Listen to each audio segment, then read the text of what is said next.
The consumption of all kinds of substances in the music industry is extremely normal, especially in the heavy metal rock community, to the point where people just assume every musician does it, even if they have never seen them.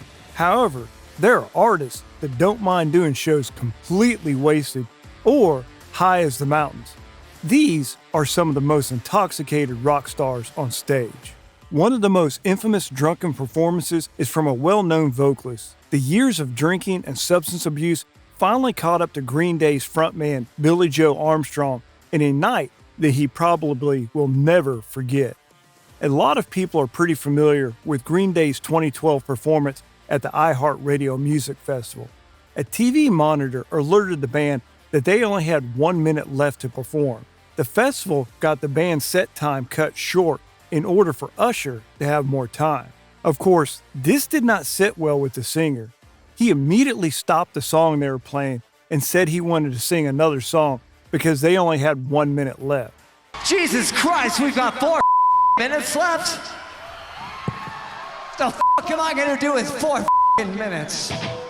He went on and on about how long their band had been around and went on an inebriated tirade against the festival for cutting their time. I've been around for fucking 25 years, Las Vegas. He also rants about Justin Bieber and smashes his guitar as a form of protest. However, Armstrong remembers waking up the next morning and asking his wife, how bad was it? She tells him that it was bad. So he called his manager, who told him he was going back to Oakland and into rehab again. Fortunately, the singer was able to turn his life around since then. It's great to see artists get better from their addiction, but there's other artists that simply don't care about embarrassing themselves in front of their crowd. When Eddie Van Halen goes to a show with a whacked out hairdo, it's usually a sign that things will soon crash, as they eventually did on this night in Tucson, that soon became known as a horrible and disastrous chapter in the band's history. Van Halen were on the reunion tour with vocalist Sammy Hagar, and Eddie's problems with alcohol and substance abuse was at its peak. The tour was plagued by rough performances, one where Eddie's guitar was unplugged while he played intoxicated, and his team was trying to fix the problem. Tensions between Hagar and the rest of the band were at their highest point during the tour, and in part was due to the singer's insistence in bringing back co-founder and original bassist Michael Anthony. Allegedly, this angered Eddie and Alex, who didn't know that Anthony stayed friends with Hagar after their initial split. This tension, combined with Eddie's substance abuse, led to a combustible situation that finally exploded in the last night of the tour, where Eddie smashed his guitar on stage and, allegedly crying, said to the crowd, "You don't understand. There's a lot of artists that are known for performing intoxicated. Guns N' Roses had quite a reputation, being known for sloppy performances and one of the hardest partying bands on the circuit in the day. And with an album called Appetite for Destruction, alcohol was one of the key ingredients for their erratic performances. This band quickly rose to the musical world domination, being one of the few bands to do so fast. They bathed in excess of stardom. In one show, Slash, clearly hammered, tells the crowd he needs to change his clothes because his pants ripped and his body parts that don't see sun were hanging out of his boxers. He exclaimed to the crowd that he was not Angus Young. This show went arguably wrong thanks to the substances involved, but that's not always the case. When Metallica was at their peak, their stage presence was unstoppable and magnetic. Still, sometimes they were so hammered that James Hetfield would throw cups of beer into the crowd, completely wasted. But this time, it was Lars Ulrich who fronted the band. He swapped places with James and ran around on stage singing the Am I Evil cover from Diamond Head. Shockingly, Ulrich sounds pretty good singing this drunk, as he gave the crowd a moment they won't forget. This next artist was also known for showing up in concert completely out of her head. As we already know, alcohol addiction plagued Amy Winehouse throughout her career, but the singer's struggles were on full display during a show in Belgrade, Serbia in 2011 during her tour. For a whole hour, the singer wrestled her way through her set and became erratic, throwing her microphone to the ground and leaving her band on stage while she strolled around, resulting in fans booing her during the whole show.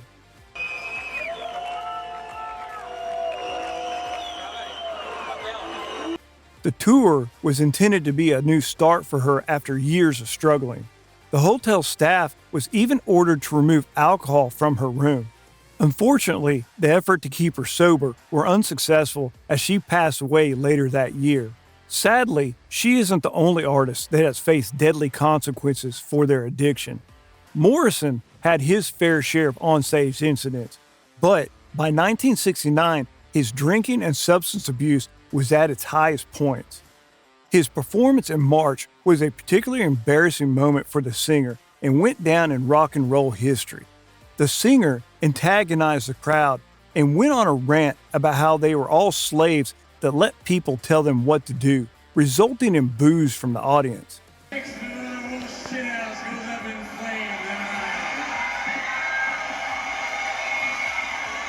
Also, he allegedly exposed himself to the crowd.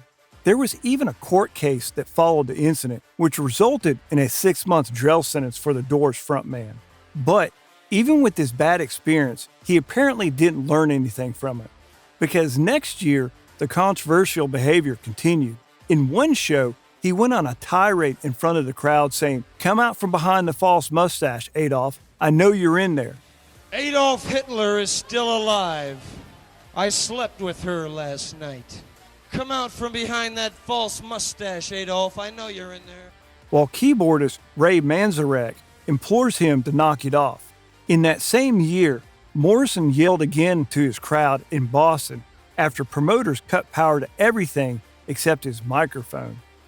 Manzarek came to the rescue and pulled Morrison off stage, finishing the show right there. Their next show was canceled and Morrison moved to Paris. He passed the following year. He did this while being in one of the most famous bands of the era. But this next band wasn't even that big, and still were doing the same shenanigans at shows.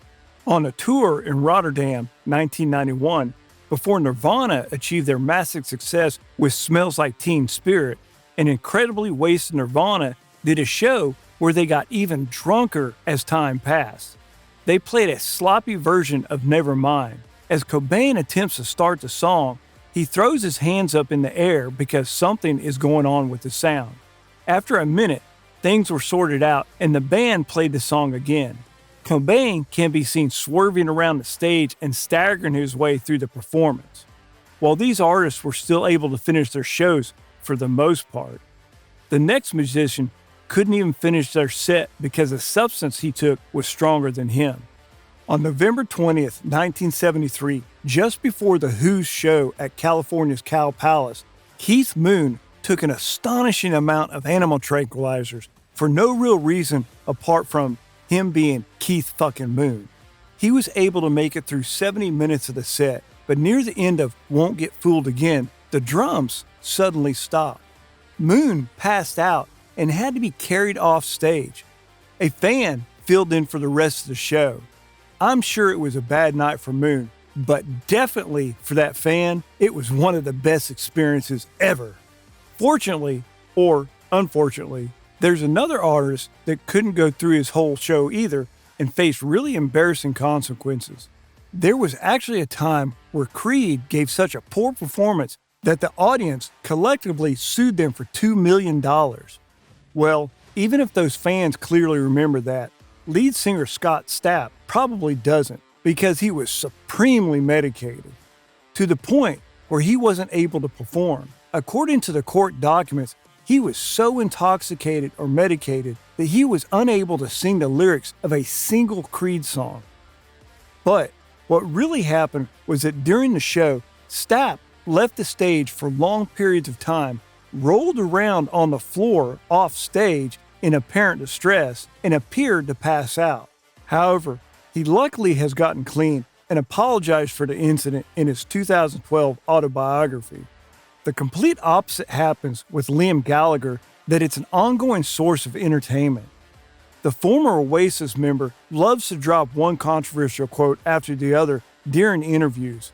but he's also one of the most unpredictable live performers. In 1997, Oasis was riding high on their massive wave of success around the world, and they were experiencing the thrills of rock stardom. But, as we all already know, the tensions between the brothers were growing and slipping through their on and off-stage interactions.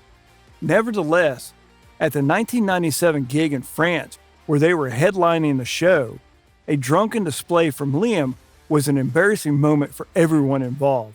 Liam sat down on stage, ran around in a trance, climbed on top of everything he could, and played the drummer's cymbals with his hands. Everything in front of thousands of fans. Which of these do you think was the worst performance? Or the best, depending on how you look at it. If you like this video, please hit the like button. And if you love to know everything about rock stars, or if you are a rock star, this is the place for you. So subscribe, and we'll see you in the next video.